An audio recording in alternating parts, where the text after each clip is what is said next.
Hannibal is a Carthaginian aristocrat from the Barcid family, who are a significant family in Carthage. He's talented, he has grit, he has perseverance. Hannibal is one of the few enemies Rome had that they actually respect and idolize, and that is a lot because of his tremendous achievement. He's got a famous father who's fought against the Romans, who nurtures him, in the words of some of the writers, as a lion cub raised for the destruction of Rome. Carthage really was Rome's only competitor as an empire in the central and western Mediterranean. When his men see him at the age of 26, when he takes command of the Carthaginian army, they see his father reborn in him, in his gestures and the way he speaks and the way he holds himself.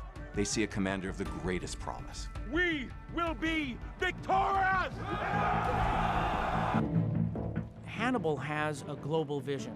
He realizes that Rome is on the rise, and that if Rome is not stopped, that it means not only the end of Carthage, but it also means the end of the various barbarian tribes. He also recognizes that the only way that Rome can be stopped is with the assistance of these allies. At that point, Hannibal knew what he would have done: invade Italy. To do that, he needed a big, big army. Carthaginians were not enough. He had to recruit the barbarian communities of southern and central Spain. It's a difficult task. It's a very diverse army, and Hannibal has to get them to work together. He was promising them loot. We're out for adventure and wealth. Let's go, guys. Hannibal's plan to attack the Romans is both audacious, visionary, and extremely risky. He plans to march about 1,000 miles overland and to cross the Alps. He feels that whatever the cost, the advantage in shocking the Romans with him turning up in Italy will make it all worthwhile. Strange enough, he started the enterprise in the fall.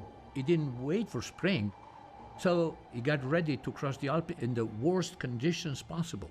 It's apparently insane. He's dealing with an environment such as he's never faced before. It's winter in all its fury. It's ice, it's snow, it's wind, it's frostbite. It's just terrible. It looked like he had led his army into unmitigated disaster. Despite all the disasters of the Alps, he keeps his eye on the ball. He understands once he can get to Italy, he can rebuild everything, and it'll be a whole new war, a whole new ball game. So that's why he's able to get through the situation in the Alps.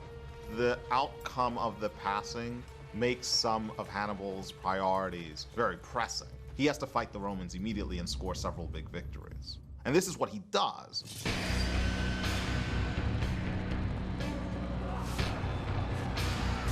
The Romans put forth their best legions in front of Hannibal's army, and they can't stop him.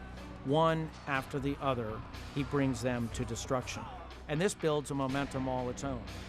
Romans at Cannae put together an enormously large army. They've got about 80,000 men on the battlefield, and they vastly outnumber Hannibal, who's only got about 50,000 men.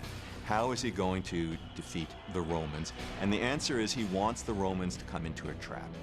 And partly because Hannibal set his trap well, and partly because the Romans are overconfident, they fall completely into the trap. It's a paradigmatic example of how you defeat the Romans. You ambush them. And Cannae is the greatest ambush in ancient history. Hannibal's plan for the Battle of Cannae is absolutely brilliant. 70,000 Roman troops fall in a single day. Strategists, tacticians, ever since, have striven to copy what he achieved. It represents tactical perfection.